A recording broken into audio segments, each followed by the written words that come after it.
जय माता दी। कैसे हैं आप सबका स्वागत है मेरे इस यूट्यूब चैनल पर। आज का जो टॉपिक है वो है कि शक्तियों से कार्य कैसे करवाएं। टॉपिक में आगे बढ़ने से पहले जल्दी से मेरे चैनल को सब्सक्राइब कीजिए, बेल आइकन दबाइए ताकि हमारे द्वारा अपलोड की गई हर वीडियो की नोटिफिकेशन आपको मिल सके। आज का जो ये टॉपिक है ये बहुत ही ज़्यादा जानकार टॉपिक है, तो एंड तक बने रहना, तभी आपको अच्छे से जानकारी मिल पाएगी। तो कृपया चैनल को सब्सक्राइब करें, बेल आइकन दबाएं। तो चलिए बढ़ते हैं वीडियो में आगे। जब कोई व्यक्ति पूजा पाठ करता है, मंत्रोच्चारण करता है, तो वो हमेशा ये सोचता है कि हम ऐसा क्या करें जिससे कि देवी देवता जो है वो हमारा कार्य करना शुरू कर दें। हमारे रुके हुए कार्य जो हैं वो हमारे देवी देवता जिनकी हम पूजा पाठ कर रहे हैं, पूजा अर्चना कर रहे हैं, वो कार्य जो है हमारे देवी देवता रुके हुए कार्य को भी बना दें। ऐसे कार्य जो बिगड़ चुके हैं और लगता है कि हाँ ये अब कार्य बन ही नहीं सकता, ऐसे कार्य भी देवी देवता से करवाने के लिए लोग अपने मन में इच्छा रखते हैं, लेकिन उनकी इच्छा पूरी हो नहीं पाती। ऐसा क्या कारण है कि इच्छा पूरी नहीं हो पाती है? ऐसा क्या करें कि उनकी ये इच्छा पूरी हो जाए कि उनके जो देवी देवता हैं जिनकी वो पूजा पाठ कर रहे हैं, अर्चना कर रहे हैं, वो उनका कार्य करना शुरू कर दें, है ना। तो देखिए, जब भी पूजा पाठ की जाती है सबसे पहले तो आसन पर बैठना शुरू कीजिए। बिना आसन के आप जब पूजा पाठ करते हैं तो वो आपके पूजा पाठ का जो भी फल है वो गुरुत्वाकर्षण शक्ति के कारण वो पृथ्वी में चला जाता है और उसका भाग आपको जो है वो नहीं मिल पाता।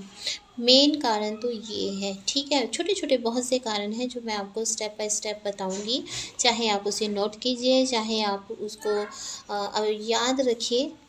तो खुद अपनी लाइफ में आप देखिए कि आप जो कार्य करवाना चाहते थे अपनी शक्तियों से, अपने इष्ट से, वो कार्य क्या इनमें से किसी कारण की वजह से पूरा नहीं हो पा रहा है? बहुत कारण होते हैं, क्योंकि जाने अनजाने में कई गलतियां हम लोग कर बैठते हैं, ठीक है। तो वो गलतियां हमसे दोबारा ना हो, उसके लिए हमें जानकारी लेना बहुत ज़रूरी है। तो जानकारी लेने के लिए वीडियो देखना बहुत ज़रूरी है। तो एक जानकारी आपको मिली, एक आपको सिर्फ बताया है कि अगर गुरुत्वाकर्षण बल, गुरुत्वाकर्षण शक्ति की वजह से अगर आप बिना आसन के बैठते हैं तो वो शक्ति आपकी जो है, जिसका जो आपने जाप किया है वो आपको नहीं मिल पाती है। वो शक्ति, जो मंत्र जाप का जो असर है वो ख़त्म हो जाता है। दूसरा, आप जब आसन से उठते हैं तो एकदम से आप नंगे पाँव ज़मीन पर चलना शुरू कर देते हैं।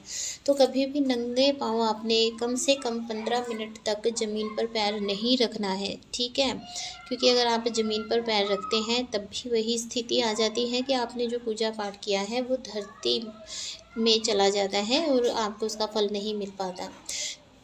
अगला जो कारण है वो ये है कि जब आप आसन पर बैठ गए, आप बिना संकल्प लिए ही पूजा पाठ करनी आरंभ कर देते हैं और जो शक्तियां हैं वो आपका कार्य नहीं कर पाती हैं।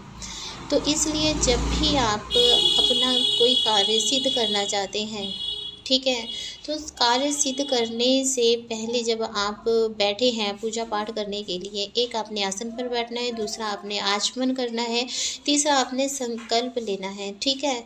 संकल्प विधि मैंने अपने चैनल पर डाली हुई है, आप वो देख सकते हैं। संकल्प लेना है अपने नाम के साथ, गोत्र के साथ, ठीक है। अपने पिता या पति के नाम के साथ आपने संकल्प लेना है और आपने संकल्प लेते हुए ये बोलना है कि आप इस काम की पूर्ति के लिए ये संकल्प ले रहे हैं, इतनी माला मंत्र जाप के लिए संकल्प ले रहे हैं। तो वो आपका जो संकल्प है, आपको उतनी माला, अगर आपने 11 माला का संकल्प लिया है तो 11 माला आपको जाप करना होगा, ठीक है। फिर आपका जो कार्य है वो शक्तियाँ करना शुरू करती हैं।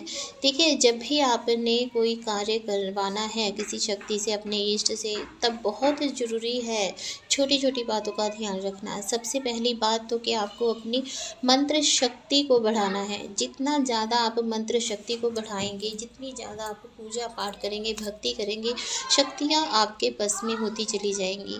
देखिए, देवी देवता को कोई अपने बस में कर ले ऐसी औकात किसी की नहीं है, लेकिन देवी देवता जो है ना वो वशीभूत क्यों हो जाते हैं? क्योंकि वो भक्ति से प्रसन्न होते हैं। और जैसे आपके माता पिता आपसे प्रसन्न होते हैं तो आपकी हर एक बात को वो मानते हैं, आपकी हर एक जिद को पूरी करते हैं।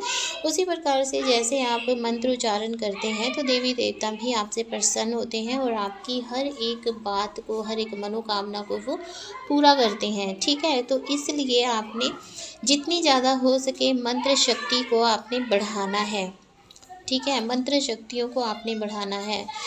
जितनी ज़्यादा आप जाप करेंगे, जितनी ज़्यादा आप तपस्या करेंगे, उतनी ज़्यादा आपके मंत्रों में शक्ति आनी शुरू हो जाएगी। और वो मंत्र जाप करते हुए आपने नंगे पाँव ज़मीन पर नहीं रखने हैं। ठीक है, जब भी आप मंत्र उच्चारण करें तो हफ्ते में एक बार दशांश हवन करना शुरू कीजिए।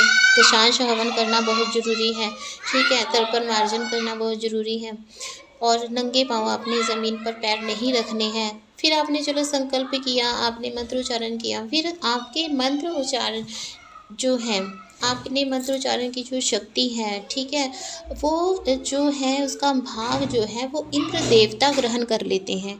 अब आपने जो मंत्र उच्चारण किया है उसका भाग जो है इंद्र देव ना ले सकें, उसके लिए आपने क्या करना है, अपने आसन के नीचे थोड़ा सा जल छिड़क कर आपने उसका तिलक अपने माथे पर, आँखों पर और हृदय चक्र पर लगाना है। ठीक है, इससे इंद्र देवता आपके किए हुए मंत्र उच्चारण का या किए हुए पूजा पाठ का भाग नहीं ले पाते हैं और आपका मंत्र जो है वो केवल आपके लिए ही कार्य करना आरंभ कर देता है। तो ये जो छोटी छोटी बातें हैं, अगर इनका ध्यान अच्छे से रखा जाए तो शक्तियाँ जो हैं वो आपका कार्य करना शुरू कर देती हैं। शक्तियों को हफ्ते में एक बार या महीने में एक बार या साल में एक बार भोग वगैरह ज़रूर देना चाहिए।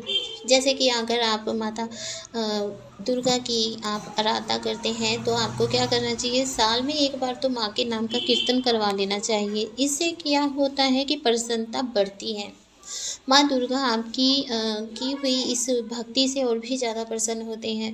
बहुत से लोग माता काली के नाम का भी कीर्तन करवाते हैं, इससे भी माँ प्रसन्न होती हैं। बहुत से लोग वीर हनुमान की पूजा करते हैं, उनकी साधना करते हैं तो वो हनुमान जी के नाम का कीर्तन करवाते हैं। कुछ लोग भगवान शिव की पूजा करते हैं तो वो शिव विवाह करवाते हैं। तो साल में एक बार अपने इष्ट से जुड़ा हुआ कोई ना कोई धार्मिक कार्य ऐसा करना चाहिए। ठीक है, और समय समय पर दान पुण्य भी ज़रूर करना चाहिए। दान पुण्य करने से क्या होता है कि आपके भाग्य जो है वो उदय होते हैं और आपने जो भी कोई गलती की है या कोई पाप कर्म किया है तो वो आपकी गलतियां कट जाती हैं। ठीक है, पाप कर्म कट जाते हैं और आपको उनका जो बुरा प्रभाव था वो नहीं मिलता। तो इसलिए आपको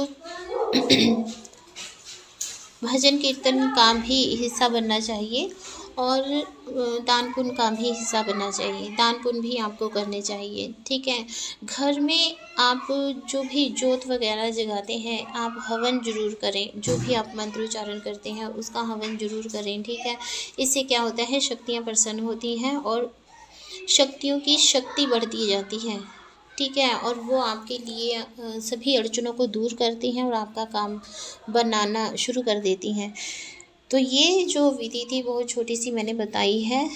अगर आप इसको फॉलो करते हैं तो शक्तियाँ आपका आसानी से काम करना शुरू कर देती हैं। लेकिन कुछ विधियाँ होती हैं जो तांत्रिक विधियाँ होती हैं वो मैंने यहाँ पर नहीं बताई है कि जो बड़े बड़े कार्य होते हैं शक्तियों से तंत्र द्वारा कैसे करवाए जाने हैं, वो मैंने इसमें नहीं बताया है। अगर आप कमेंट करते हैं तो वो भी मैं आपको ज़रूर बताऊँगी। जय माता दी, खुश रहिए, खुशहाल रहिए।